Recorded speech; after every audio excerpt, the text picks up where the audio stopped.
Good evening. कल IBPS clerk mains का exam है।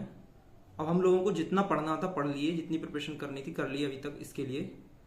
अब कल जो चीज़ अगर हमें अलग करेगी तो वो है कि हम कैसे पेपर अटेम्प्ट करते हैं। ज़्यादा तो चेंज करना नहीं है, जैसे मॉक टेस्ट में अटेम्प्ट करते आ रहे हैं उसी पैटर्न पे मॉक अटेम्प्ट करना है। बस इतना याद रखना है कि जीएस में ज़्यादा नेगेटिव अटेम्प्ट नहीं करने, और इंग्लिश में टाइम लेके करना। अगर हार्ड पेपर आता है, मॉडरेट पेपर आता है तो टाइम लेके अटेम्प्ट करना है और डिफिकल्ट क्वेश्चंस को छोड़ना है। क्योंकि इंग्लिश का पेपर हार्ड सिर्फ एक ही चीज़ से बनता है कि सेंटेंस का स्ट्रक्चर वो सिर्फ थोड़ा कॉम्प्लिकेट कर देते हैं। और दूसरा, जैसे एरर डिटेक्शन है तो उसको क्या करेंगे, पैराग्राफ बना देंगे और उसमें आपसे पूछेंगे कि इसमें नंबर ऑफ एरर्स बताइए।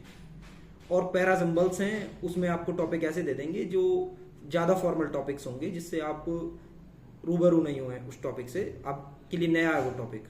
इसके लिए जो भी अपनी आप लोगों की अटेम्प्टिंग स्ट्रेटजी है वो आप एक बार लिखिए। मेरे साथ क्या होता है कि मैं मॉक टेस्ट में अलग तरीके से अटेम्प्ट करता हूँ, और जब मैं मेन एग्जाम देने जाता हूँ तो वहाँ अलग तरीके से अटेम्प्ट करता हूँ। इस चक्कर में मेरे बहुत सारे अटेम्प्ट्स कम रह जाते हैं, और जो वन लाइनर्स आते हैं मैं कई बार उन्हें भूल जाता हूँ मेंस एग्जाम में कि वन लाइनर भी हैं लास्ट में, वो अटेम्प्ट करने हैं। अभी आरआरबी क्लर्क मेंस में क्वांट के सेक्शन में अर्थमेटिक मॉडरेट था, और उन क्वेश्चंस में मैं थोड़ा ज़्यादा फंसा रह गया, टाइम वेस्ट कर दिया मैंने। और जो कैसलेट और डीआई इजी थी उनमें मैं लास्ट में पहुंचा, और उस चक्कर में मैं 3 अप्रोक्सीमेशन ही छोड़ बैठा। मैंने इसका एक तरीका निकाला है कि मैं क्या करता हूँ अब, कि मैंने जो मेरी पेपर अटेम्प्टिंग स्ट्रेटेजी है उसको एक पेपर पे लिखा है कि कल मैं कैसे अटेम्प्ट करने वाला हूँ, उसको मैंने नोट डाउन किया है। आप लोग भी करिए, क्योंकि कल एग्जाम है। आज एक बार स्ट्रेटेजी को नोट डाउन कर लीजिए, जिससे कि आप भूलें ना।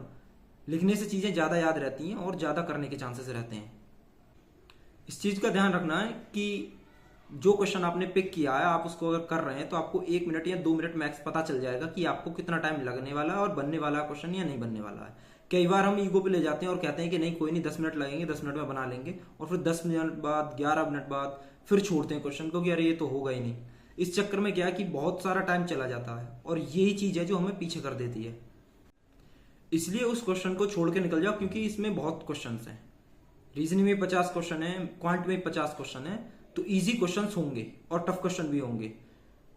अटेम्प्ट्स उसके ज्यादा रहेंगे जो इजी क्वेश्चंस ज्यादा पिक कर लेगा, और इस बात का ध्यान रखना है। ऑल द बेस्ट कल के लिए। Thank you for watching.